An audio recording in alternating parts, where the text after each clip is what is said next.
KSR crew is on the road thanks to Friends of Cole. We are at SEC Media Days, and no, we are not on Radio Row today. That's because We're not?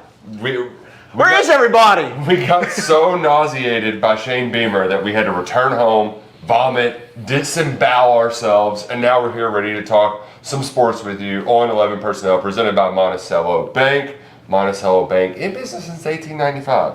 They're cooking with grease. They get the right numbers to get you in the right spot financially, whatever your personal finance needs are. They got you covered. They got a location near you that are all across the state. They're online at nbcbank.com.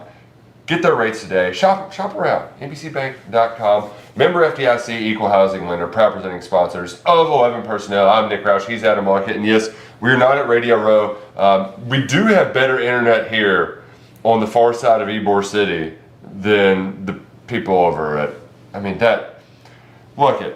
think we could write on letters and send it to the internet man before we could get internet in that room.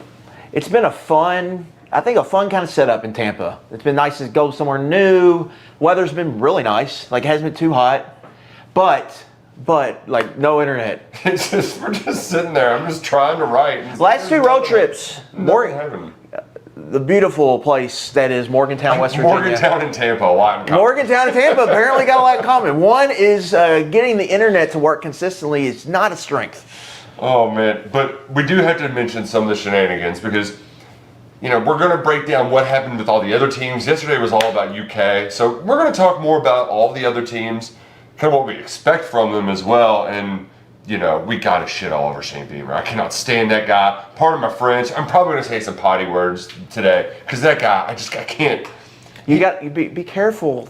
They might clip this. Oh, it might end up on Gamecock Football Twitter. I cannot stand that guy. There's everything about him. We're going to get to all of that.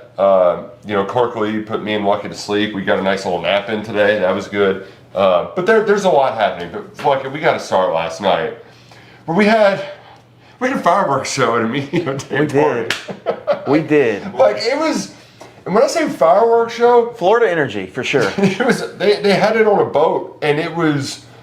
It was a good 10 minutes, right? At least I'd say. I thought it was over a couple of times, and then it just. And my favorite part too. What's the first thing that happens when the fireworks start going off? Everybody's got to get their phone out and video it. Yeah. If there's one thing I want to see when I open up my phone, it's firework videos. It's taking off, landing a plane out of the seat, and then fireworks. It's two things you just got to record. You have to record it. There's no doubt about it. But the other part of this media day party is this happens every year, right? You go to these towns and they'll have a happy hour at the nearby establishment. Be like Stats in Atlanta. We're gonna go to Stats in Atlanta. Kentucky fans well aware of that place. It's a great time. Or you'll go to the local football stadium or the local arena, and the people who host the bowl game. Whether it's the Outback Bowl, don't call me the Outback Bowl, or the Cotton Bowl in Dallas hosting an event. You're not calling it ReliaQuest? No. I'll bring back the Bloomin' Onion mascot. What was the other one? It was the Bloomin' Onion. What was the other mascot? I can't remember. Did Ryan Nanny wear it? Yeah.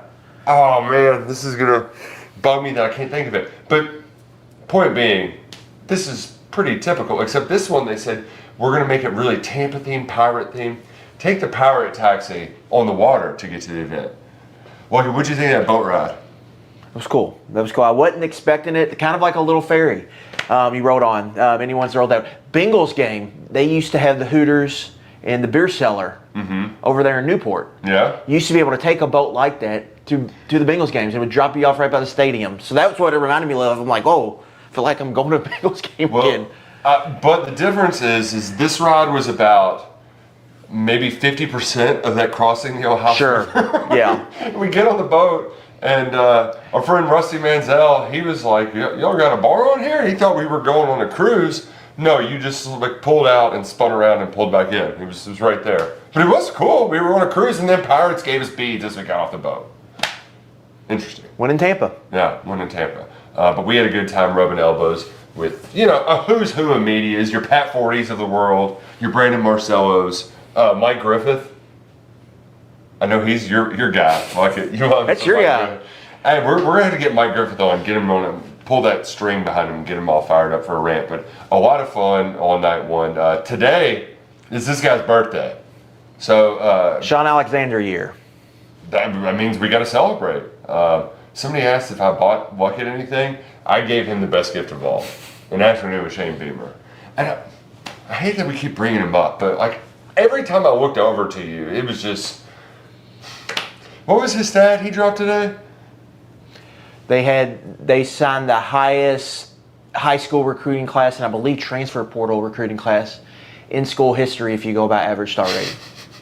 If you go by average star rating. Which I don't hate because I think that's a good kind of metric to go about it. It's not really fair if you're only signing 15 and someone's signing 27.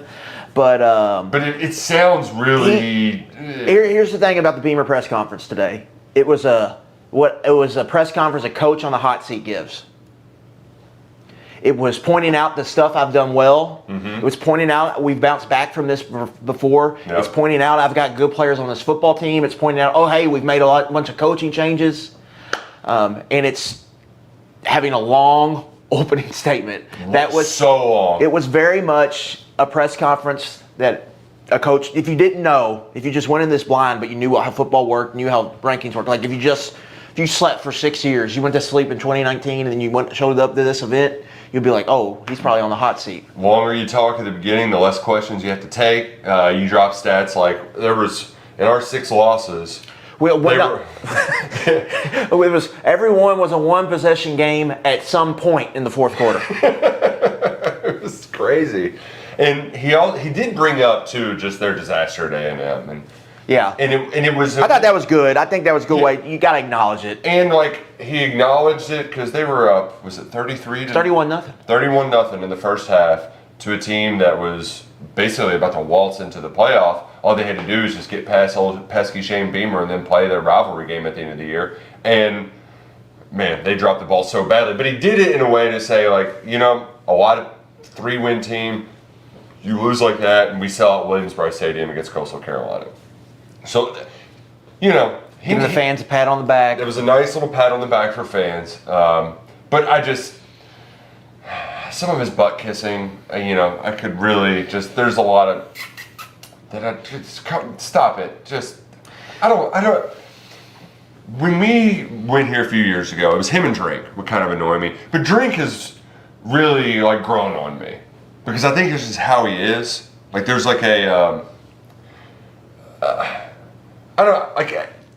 his act fits him better, and it fits you want your coaches to be entertaining to an extent. Whereas Beamer's just too self-aware, right? He's talking about the Netflix show and how great it was for the program and the Netflix show. I'm like, brother, nobody's watched that in 10 months. What are we doing? So I don't know. I'm sick and tired of him. But here's the thing, damn it, they probably will bounce back and win 8 games. I actually think they're a sneaky kind of team this year. But yeah, because, if Nick Harbour can learn how to cut, he's big, target, Lenore Sellers good. Obviously, they hired Kendall Browse, who, what do you think of him? Because that was a big deal when Pittman got him in Arkansas, but that obviously didn't last. You ended up getting Petrino. I think Browse, you kind of know what you're going to get. You're going to get between the 30th and 45th best offense in college football, which is going to be 8th to 12th in the SEC, and that's where they're going to be. So, he raises your floor, obviously, which is going to be better than last year. Right. But it's not going to be, you're not going to take the college football world by storm. So when you have that with maybe what would be a defense similar, maybe a top 25 defense, we'll see. They've kind of been up and down with Clayton White, the defensive coordinator. If you get a good defensive year, I definitely think it gets a team that could probably win 8 games. Mm-hmm. But I don't think he's I should say I don't think they're going to be elevated with him. But I definitely think he's a high floor hire that he's going to get you to a certain level, which I would expect that to happen. They spent big on the offensive line. I think the worry with Carolina would just be the skill talent.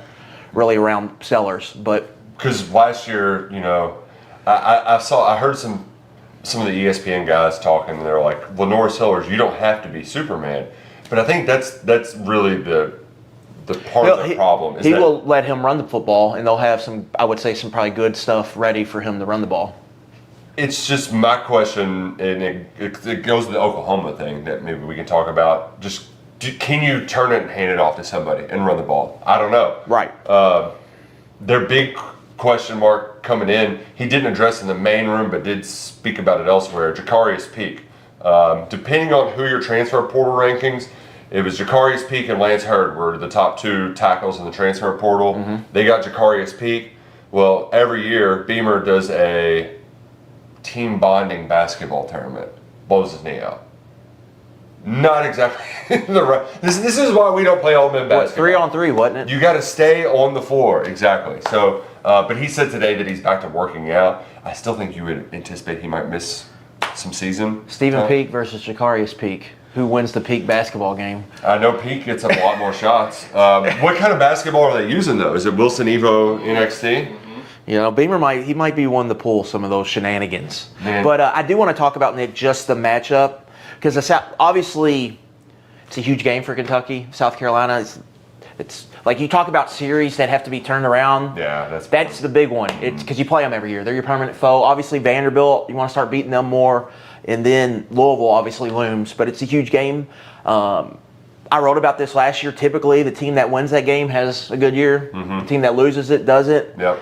And then Clayton White, they've not necessarily been what I would consider like a top 5 defense in the SEC since he's been there. Mm-hmm. But they have given Kentucky absolute fits and nightmares. So how does Stein and this new offensive brain trust, how do they go and attack them? Because that, like similar to the Tennessee game, I know the Tennessee game in the matchup is the one that everyone talks about. Yeah. But Kentucky offensively, even when Liam was here, yeah, it's been a struggle against that defense. And so can they figure out a way to have more success against them? Because it is a defense on paper that you should be able to go and score some points against. Kentucky's last win at against South Carolina, not even just at, but against them, was it 14 or 17 to 6? It was 16-7, and then they kicked a field goal. They kicked like a 50-yard field goal and tried an onside kick. Kentucky recovered. Yeah. But Kentucky kept fumbling. I think they had 4 fumbles that game. They scored on the scripted drive, and then it was fumble palooza. The following trip to there, that was when you had the Dane Key turnovers in South Carolina territory. A game they should have won. One where Mark Stoops looked really disheveled after the game, and I was like, yeah, he looks done. But then Ray Davis, and then they go and beat Louisville.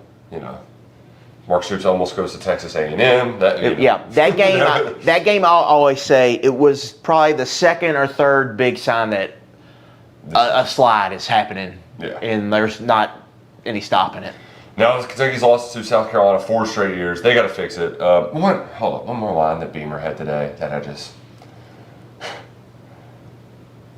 All you guys who picked us to go to the playoff last year and said Lenora Sellers is going to be the number 1 overall pick. Well, we got all those guys back. They won 4 games last year. Luckett. You got to sell something. And for Beamer, like, this is the ride. This is what we're riding. Let's see if we can turn around. And that's the path. I mean, that is it. That's who they decided to pay, right? Mm-hmm. That's who they decided to retain. They decided to go out and get a bunch of offensive linemen in the portal.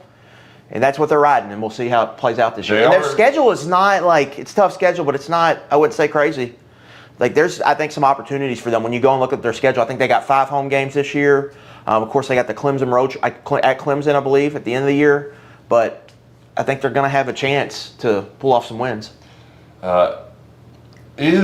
Just big picture, let's just zoom out for a second. Is he the most likely coach to be replaced in the SEC this year? Over under, how many coach firings we got? We got 6 last year. We went from 0 to 6. This is a good question because I would like to know how this question is phrased for the answer you want. Yeah, because you're talking about maybe somebody moves, somebody leaves. Maybe somebody leaves. Who? Did somebody to leave be Kalen DeBoer? I mean, it just feels like that could happen to me. I don't think he's getting fired at all, but it feels like that could happen. Never doubt Lane. He's not getting fired, but never. He goes back to USC. Dallas Cowboys call, you never know, right? Yeah. You know, Oh man, Lane Kiffin with the Dallas Cowboys. Jeff Lebby. That is just what First Take needs. Lebby and Beamer are the two, like,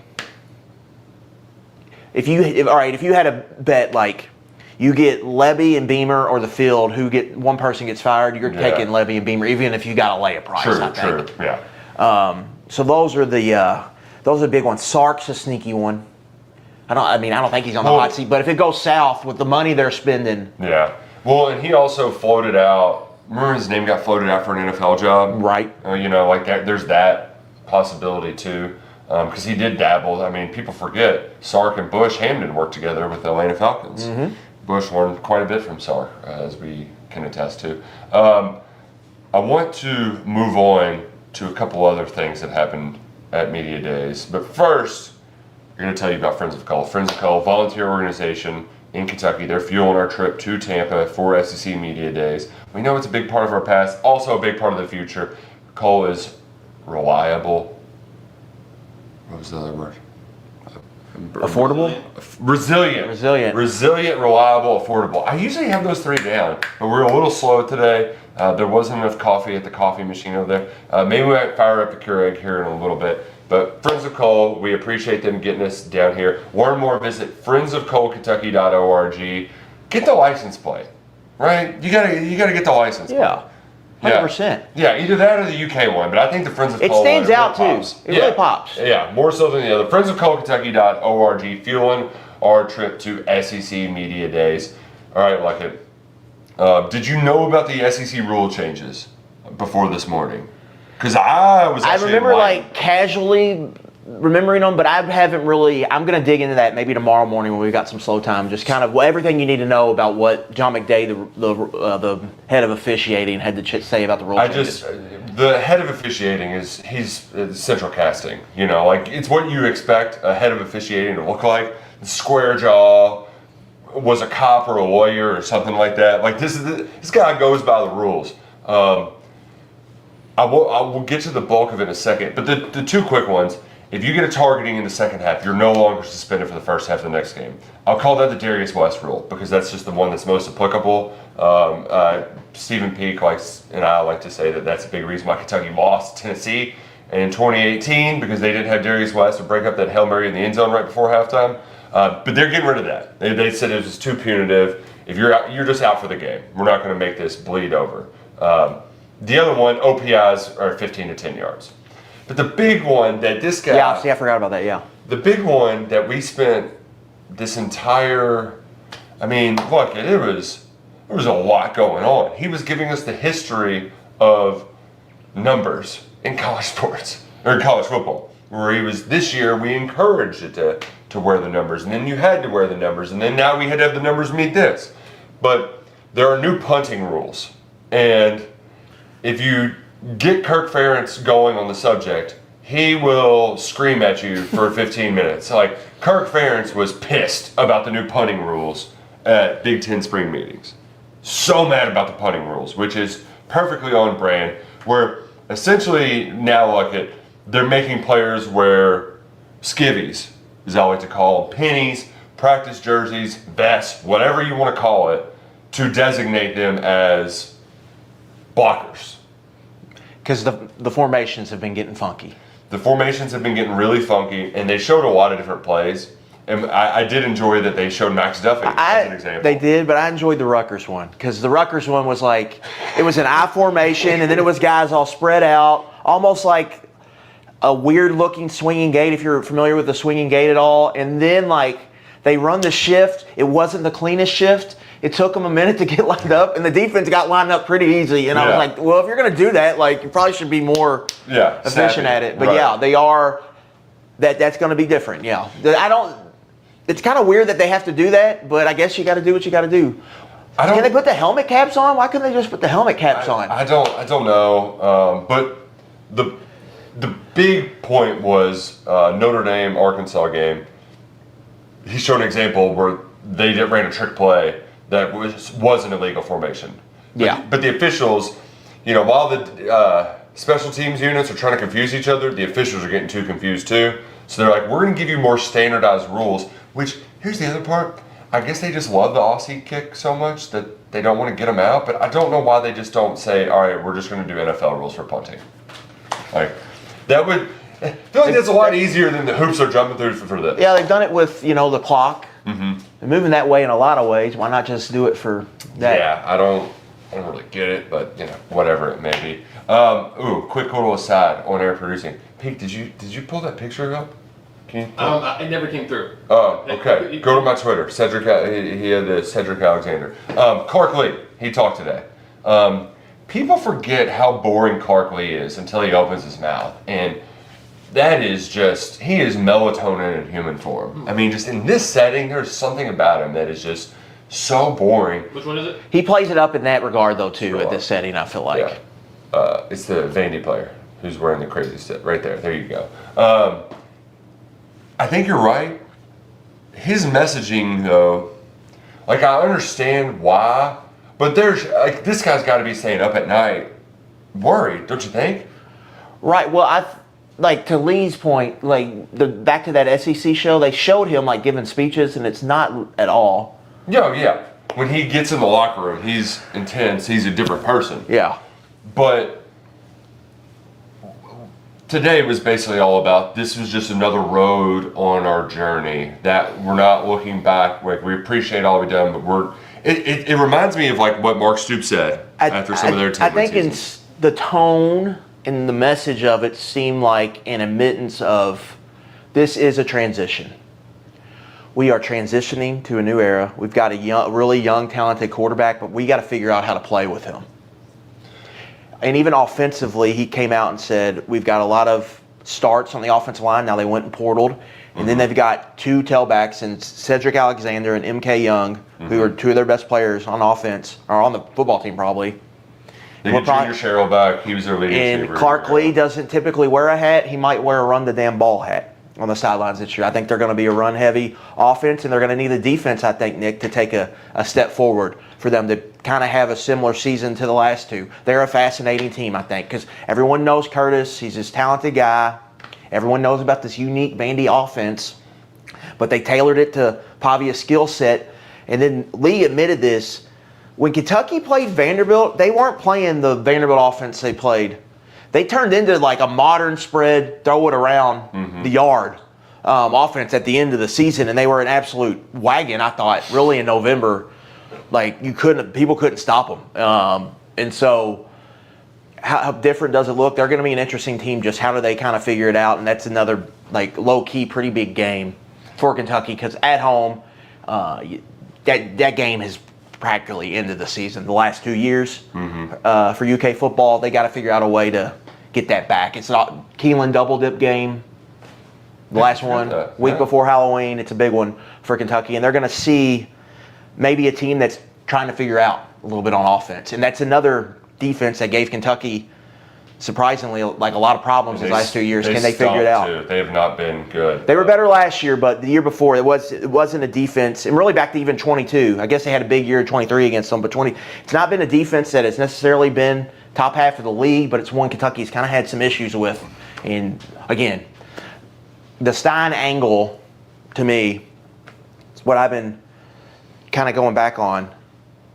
If he's who was promised, right, and is this offensive strategist, and it's going to ignite Kentucky's offense and ignite the quarterback play, then Kentucky's a team that I think has higher upside than maybe people are really seeing right now because of just what they can do on offense. I think you look at the league, like who are the great offenses in the league? I think you're kind of looking at it, and they don't really stand out. If you've got one of the better, I think, scoring attacks, as long as your defense isn't bad, you're gonna be a problem, I think, for a lot of teams in this league. And I think Kentucky is positioning themselves to potentially do that. And again, I don't leave this event or this offseason thinking Will Stein's going to fail. I don't leave this event thinking 4-8 in year one, take your lumps, learn on the fly. I leave more thinking like they're gonna get somebody. I'm not saying they're gonna win 9 games, but I think we're gonna look up. So 10? I think we're gonna look up specifically in November and be like, they're a handful right now. I have the photo. Okay. Do you want it up? Yeah, you want it up? This is probably one of the better fits in SEC Media Days history, I'd say. Really, it's unlike anything I've seen. So Cedric Alexander, who led them in rushing last year, but only had like 500 yards or so, but really explosive player. Workhorse. He's very much, I think, a workhorse, tough downhill runner. I'm interested to see, like, now that he gets more touch volume, what it will look like for him specifically, because they're going to probably scheme it for him to maybe create more explosive plays for the Doors this year. But what you're seeing, he is wearing short sleeves. This is not everybody. Everybody wears a suit. They might go a little crazy with the suit, with the fit, but he went short sleeves. It almost looks like something a master chef would wear, not like the regular chef, but like the boss chef would wear, where it's like a thick black material, but he's got the. Looks like something Joe Burrow would wear at where's the thing at over in France? The Met Gala. Or the Met Gala. There's another one in France. Con? Yeah, it looks like something he would wear to. Or like something Shea Gilgeous-Alexander would. Right. Yeah. One of those. Skims head. But he also did it with the bow tie and then the chain that says SETI on it. That is one of the. It's gold at the top, but then the diamonds. It was one of the more gaudy chains I've ever seen. Underrated part about the NIL era is guys got some cash now, so they can spend a little more on these suits. Like, remember Dion had a big, his suit was a big hit in Dallas a couple years ago. So we're seeing the suit game has been enhanced here at this event. Yeah. To your point about Jared Curtis, I just wanted to briefly mention because. This kid's from Nashville. He's the #1 quarterback in the class. And I'm just skeptical. Do you know he's in Bargatze's movie? Yeah, they put him, that was part of the NIL deal, was they got Jared Curtis in the Bargatze movie. Friend of the program, Connor O'Gara, reminded me of that today, and I was like, that is right. Like, this Vanderbilt just like rebranding they've had in the last couple of years is incredible. And they are banking on this guy to be Josh Allen for them. Not the Kentucky Josh Allen. This kid was committed to Georgia for a while, too. Yeah. And like Kirby's pissed about that. He's not happy about it. Because it went to the wire. Yeah. So maybe take Georgia in the points when they play this year. Maybe. Do they play? They play this year. That's the weird thing about the schedules. I used to know. Right. It's hard to remember them all because it's not in our typical rhythm where you know who's playing who. Another thing today, Nick, how about all the Tennessee shade? Just everyone throwing shade. Even Beamer's throwing shade at Tennessee. Oh, it was great. We had, for one moment, I just got to commend our guy Peak for doing some producing for us there. The good news is, too, is you don't need to bring in Stephen Peak with you if you Vibecast with Zen AI. Which, by the way, Peak, you might be on the hot seat. Just letting you know. Because with Vibecasting, you don't need to have the technical expertise. You just need to be able to talk, chat, hang out, and let Zen AI do the rest of the work for you. It can be short, long, whatever it may be. It turns a conversation into perfectly packaged content just for you, whether it's TikToks, social media posts, whatever it may be, podcast, Vibecast with Zen AI. Visit them online, zen.ai, to sign up to be in the beta today. I love the Tennessee shade. First, just like the combination of Tennessee shade, because it started yesterday when Josh Heupel was asked about, is there still going to be juice for Lane Kiffin coming back? Because that's something that, slept on. Yeah, because everybody's so focused on Oxford. And it's at the end of the year. It's like the week before Thanksgiving. It's in the SoCon weekend. So he's coming back, and Heupel's like, well, I hope the Tennessee fans are juiced up. Y'all better stock your shelves with mustard bottles and golf balls. Like, you don't see that side of Heupel very much in these press conferences. And that in of itself was surprising. But the other part, isn't that kind of backhanded compliment? Like, hey, all you asshole fans, make sure you have stuff to throw at the other coach. Like, what does that say about you as a fan base? And your coach is telling you to get the mustard bottles out. But the best part was that it bled over to today. And you got a lot of shine yesterday for your question, right? This is a TV show, and sometimes people, they go up there to be on TV. And there was somebody who had that objective today. He was at Georgia radio. I mean, this kid, 20s. I got to give it to him. It was just all-time troll, a great troll. He asked Kirby Smart, he said, we're not seeing Tennessee on the schedule, and you just don't get an automatic win. And like, the room really enjoyed that. No, yeah. Everyone enjoys a good Tennessee jab. Because nobody likes Tennessee. There's not, I think around the league, you will have some people who like, you know what, I kind of like going to Austin. Their fans might be a little cocky, but that's fun. Or, Mississippi State, the cowbells are annoying, but like that's a great tailgate setup. You never hear anybody say anything nice about Tennessee. Right. Around the league. So if somebody can get a dig in at Tennessee, it's a win for the entire Southeastern Conference. And that's exactly what happened. They are one of 3 teams, Nick, similar to Vanderbilt. 5-star quarterback's probably going to be starting for them as a true freshman. This is another part, I think, of the NIL era. Mm-hmm. There's not really, I don't think there's, like the Nico situation, just compare it to that, because that wasn't that long ago, where you had the starter, he comes in. Mm-hmm. Now these guys are going, they're starting year one. I mean, they're not saying it at Vanderbilt, but Curtis is probably going to start. They're not saying it at Alabama, but I would bet Keelan Russell is probably starting. And then this guy right here with Faison Brandon at Tennessee, who's been committed for a while to them. Those 3 teams, I'm very interested to just see how their season plays out, because I think that's a trend we could see more of here in college football. All right, if you want the 5-star quarterback like Kirby, no sour grapes, play them. You're going to have to play them probably right away. You're going to have to pay them, and you're going to have to play them. Because if not, they're going to go to the portal. And also, you're paying them to play. Like, right. What their going rate is. Whatever your salary cap is, it's going to be a high percentage to have that player, an individual, on your roster, to have them rostered. So are you willing to take whatever percentage of that cap that is, are you willing to say this percentage of the cap is useless? Yeah. Going into the season, we're not, like, he's not playing. Are you willing to do that? I don't know, especially for these high-dollar young quarterbacks. So I'm very interested to see, because I think this could kind of set the market, how they perform. If they don't perform well, maybe that figure comes down. Okay, well, so let's of the 3. Jared Curtis, Brandon Faison. Faison Brandon. I know it's going to take a while to get. So his last name is his first name, and his first name is his last. There was that linebacker for USC, Tackett Curtis. Yeah, I couldn't ever. I think he's transferred a couple times, but every time I saw him, I always would want to write Curtis Tackett. It was just like I was like, we messed up this name, but nope. Name's Tackett Curtis. And then throw in Keelan Russell. Who's most likely to have success right away in year 1?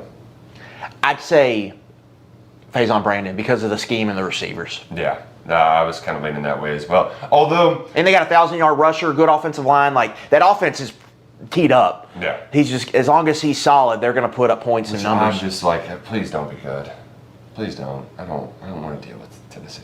I don't like it. But yeah, Sean Bishop back into the 1,000-yard season. I do think that's something that Kentucky fans are so used to watching Heupel just score on the first play, and like Peaks lost all of his hair watching it every single year. That like we only think about their vertical passing game, but they are. I mean, who was the guy a couple years ago that broke their rushing record? It was against Kentucky too. I remember being there and they were celebrating it. And it was Dylan Sampson. The touchdown record, I think. Yeah, and he had like almost a 1,500 yards. He was their offense wasn't that good that year, but that was the Nico year. Yeah, he had a really big year. Yeah, I think he rushed for like 16, 17, but he had like 25, 26 touchdowns. Yeah, that was their playoff team. So like they have been a sound running football team.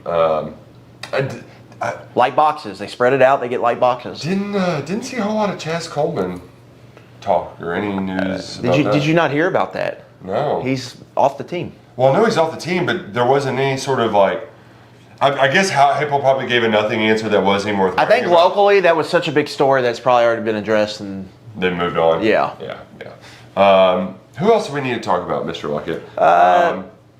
I know what we can talk about because we were talking about hot seats earlier.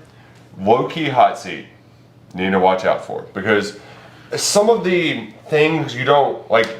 You come down here and you get to talking to people and you learn more about what transpired, particularly the last coaching carousel. The dominoes that fell one way or the other. John Summerall and Auburn, that was a talk for a while, right? And you almost... Some big dominoes here with that hire. I remember when Cole Kublik was talking about it, but he didn't want to say anything. Like there was very much a like, I'm just going to keep my mouth shut and just let the cake bake. because Auburn fans were kind of hesitant to it, and he wanted to almost call them idiots, but he also, like, it felt like he was walking on eggshells with it. You're like, what's going on here? Well, it sounds like they were actually pretty close to making this happen, or this was becoming a reality going into the last week of the season. While Lane's taking up all the oxygen, this is happening. Right, behind the scenes. Exactly. Under the table. And I think the folks at Auburn thought they were getting it home with Summerall. And then Florida comes in. Who was Florida going after initially? Was there anybody else? It was mainly Lane, and then off the top of my head, Because there was like a Lane. Like they thought they had a chance with Lane. they were taking a big swing at Lane Kiffin. And so when they realized, okay, about a week out that, all right, we're not going to do Lane, that's when they made their push for Summerall. And essentially what happens, Summerall was going to initially go to Auburn. Alex Golish was going to go to Arkansas. Yeah, that had been, I think, agreed to. Yeah. It had been reported that it was going to happen, I think. By like some, like some smaller outlets, Yeah. But what happens, Summerall doesn't take the Auburn job. Instead, he goes to Florida.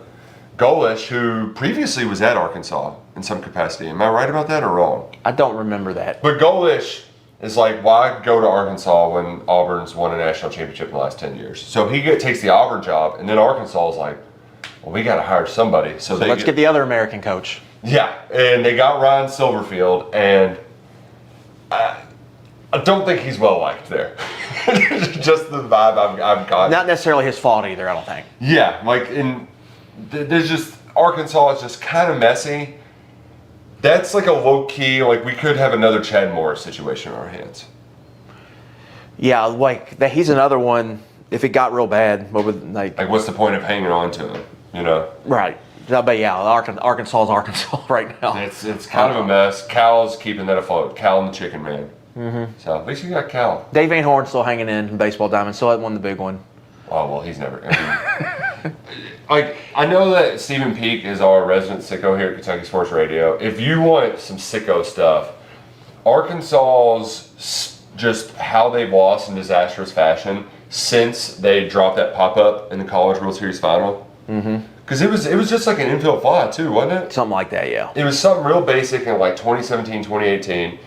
They have just it's pain and misery and like they've had nothing but like top 10 teams, I'd probably say, and some like top 5, and maybe best team entering the tournament. They just haven't been able to get over that hump. Like it's not just college like their baseball program, but like I'm pretty sure Muss lost in the Elite Eight in heartbreaking fashion, and then football program. It's like let's play Texas A&M close every year and then lose by 7 points. Like it just gloom, despair, and agony on me. That's the Arkansas Razorback way.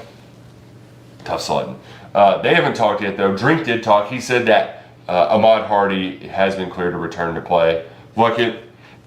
He did, but he also said didn't he say it's going to take like 6 weeks before he can do? So he's full activity or something, full football activity? Basically, he can start real rehab, is the sense that I got. Whereas, I read it as he had a bullet in a bone, and they had to get the bullet out of the bone, and that's happened, and so now he can start doing activities to ramp up for the season. Yeah, which, if you just give me a 6 to 8 weeks, I mean, that's the season. And if you look at their schedule, which we don't need to get into today, but the schedule talk online from the SEC haters is just Missouri's like the low-hanging fruit on that too. Yeah, because Drink makes a comment about it, and then they all go after him, right?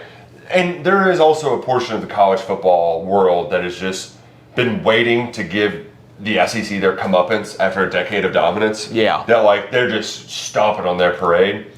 But Missouri, they open up with Troy.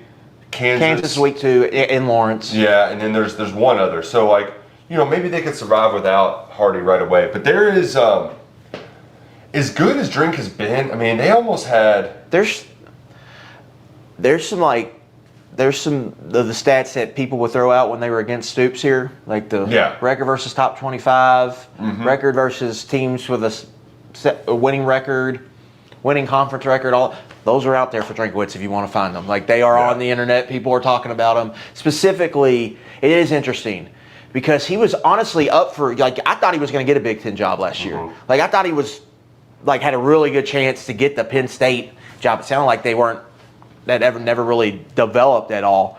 But now he's taking shots at the Big Ten because another thing this week that Drink brought up. Remember, he was a big proponent of like, what did he say, like 2014 playoff a couple years ago. Everyone laughed at him. But he took a shot. Big Ten, I don't know if SEC fans realize this, they don't have to play a power conference non-con opponent. Indiana doesn't. Yeah. Indiana doesn't. They play 3 cupcakes in the non-con. They're not the only one. I'm sure a lot of other ones do. There was about 5. Now, I think at one of them. some of the big ones played. Penn State doesn't. But like Oregon played Oklahoma State last year. That was their power. That wasn't. Yeah, they won like 85-0. So that was an interesting point, and that I think this is a good way to get into Sankey and his State of the League address. There was a lot of hassle and fight about 8 versus 9. He butted heads on this for years. Yeah, Mitch Barnhart was heavily involved at one point, and then Saban and them were pushing for it, and then they went back they went the other direction. And finally, Sankey got enough push, I think, to do it. I think obviously the big ESPN contract was probably a lot of it. And when they moved to 9, basically the thought was, well, we're going to expand the playoffs, so we're going to get more access. Yeah. And by all accounts, that's happening at some point, but it's not happening in 2026. Right, and that's irritated a lot of coaches. So we heard Drinkowitz be outspoken about that. Mike Elko was outspoken about that at SEC spring meetings. Even Will Stein said, it is what it is, but there needs to, paraphrasing, there needs to be some more playoff access. And I've got a couple of things coming out on that. I've got a full report on Sankey's State of the Conference address. I have a report on what Drinkowitz said, what Stein said. Is it up now? Yeah. So it's up now. Go to KentuckySportsRadio.com. Check that out if you're just about that. But that is a big talking point. And Nick, there's not... Typically, the SEC, specifically with Mike Slive, there used to be a lot of infighting and bickering, and he can kind of stop that. Yeah. Just remember, like Fulmer ratting on Alabama, right? Getting a subpoena. Got subpoenaed. The Lane and Urban stuff when he was here, right? That stuff kind of stopped. They stopped fighting in public. Mm-hmm. But now we're seeing them the neighbors are coming out of the house and arguing at each other instead of doing it on the phone, right? They're doing it outside where everyone can see it. Yeah.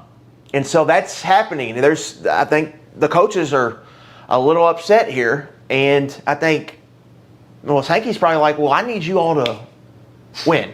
Like, I need you all to win a championship. This is enough. So that was a huge part. I think the league, I'm not saying Greg Sankey's in trouble at all, but there is some fires he's got to put out, I think, in-house. Because ultimately, Greg Sankey he's been the catalyst for change, and he's had control over everything up until this point. Mm-hmm. Petiti comes in, he's not Kevin Warren to some pushover. Well, but it's weird because Petiti has the Big Ten's all in, and when they put on a face, and when they have their media days, they've all supported his model. Yeah. So he's got them all on the same page where it feels like the SEC is not there. Because part of it is that the SEC cares about the championship game. The Big Ten really doesn't. No, they do not. Because that's a big part of all of it. That's the whole stop. And I wonder how much of it, Luckett, is like this notion that the SEC was first to do the championship. It just, not to take the phrase, but it just matters more in this league. Like, there's more tradition with it, and it just people care about it more. But I do feel like that care is getting a little less. Well, take Georgia, for example. Or the Alabama, who's been there 100 times. Yeah, like, especially, like, Georgia's won the last 2 SEC championship games, but it didn't really do anything for them. And it doesn't really feel like, there's this sort of, like, simmering, I don't want to say that their quarterback got hurt in one of them. Yeah. And the year before, it cost them a national championship when they lost to Saban in 23. So, like, potentially, because it would have been them and Michigan. They were the best 2 teams all year that year. But there's Georgia, just generally speaking, like, I don't want to be the guy who's jumping on, like, trying to, beat Kirby Smart to the punch on when he's going to fail. But, like, there's not a lot of skill talent there. And Gunnar Stockton, he showed up in some big games, but at the same time, I'm like, he feels like there's a hard ceiling on him as a player. So, like, I wanted to mention that because there's just something that just feels a little off about Georgia. But it all comes back to Greg saying he doesn't want to get rid of this championship game because they still sell it out. Indiana, Makes money for the league, yeah. Last year was the first time in a long time that the Big Ten championship game had some juice to it. Yeah. Because it was in Indy. Indiana's never won it. So, they get all their fans there. Who did they even play last year? Was it Ohio Oregon? State. It was Ohio State? Okay, I don't remember if it was Ohio State or Oregon. Well, even the Oregon-Penn State game 2 years ago was a big deal, but Oregon fans are not traveling from Eugene to Indy for that game. When they know that they got to go to the playoffs. It's just not as tradition-rich as the SEC championship game is. It's just a fact. Yeah. The SEC championship game is like 2 decades older. It's just... And there's a lot of pride in that because the SEC was ahead. It was a transcendent move for the league. Mm-hmm.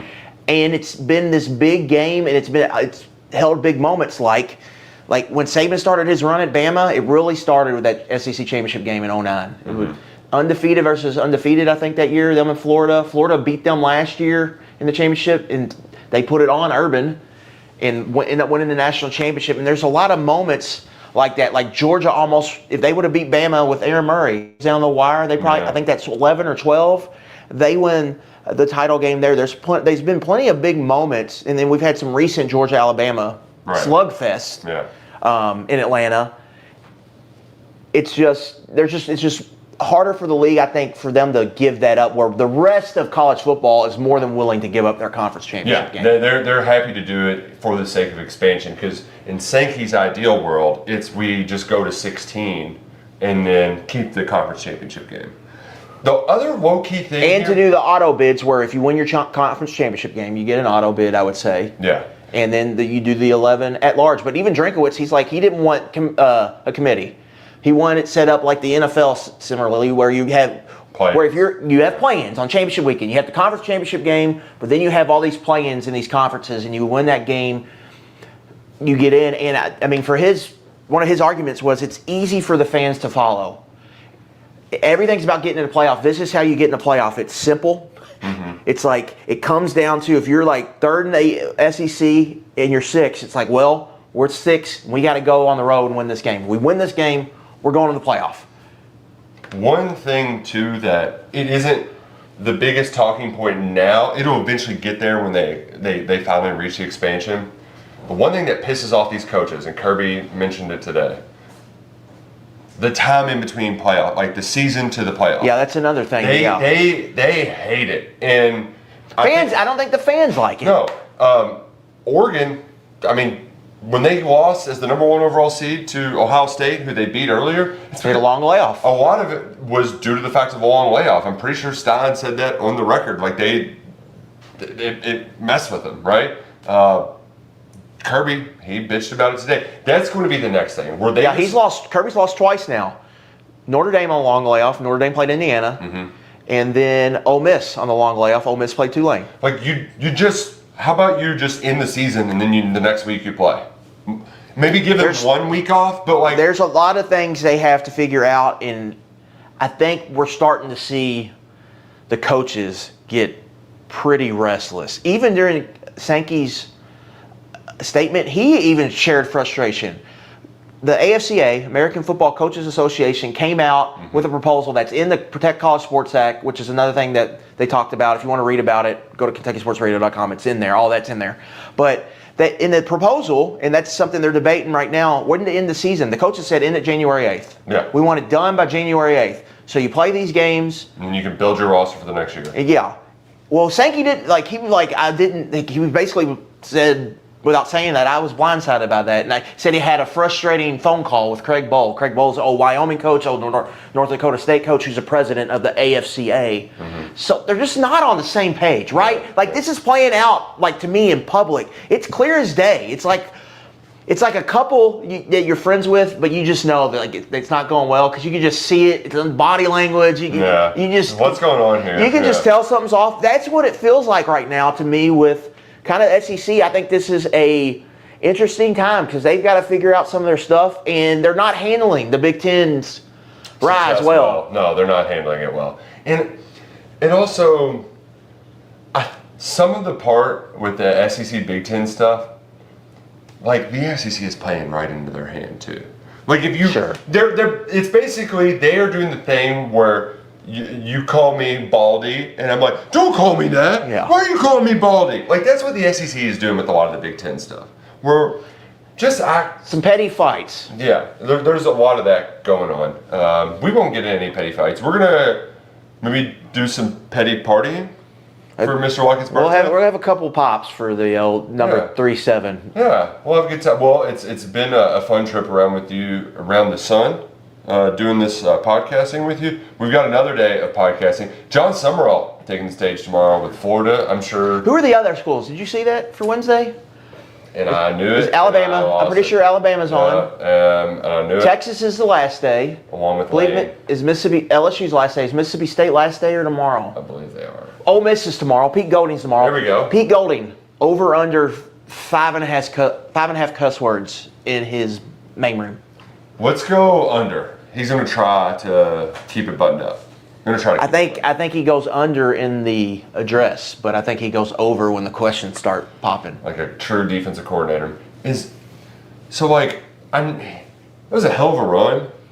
The leash on that guy. Fascinated by the dynamics there. Don't Pete Golding and Jeff Levy just look like what you would draw up a Egg Bowl coaches, Ole Miss, Mississippi State? Central casting, right there. Jeff Levy and Pete Golding. Both guys who work for Lane. We'll talk about that. Everything we learned tomorrow. We're gonna get into some more shenanigans, and we'll answer your questions tomorrow too on the KS board. So we'll make a thread bright and early. All of your SEC Media Days questions before we get out of here on Thursday. It's been a lot of fun today. We'll see you tomorrow in Tampa. Go Cats and go Crazy.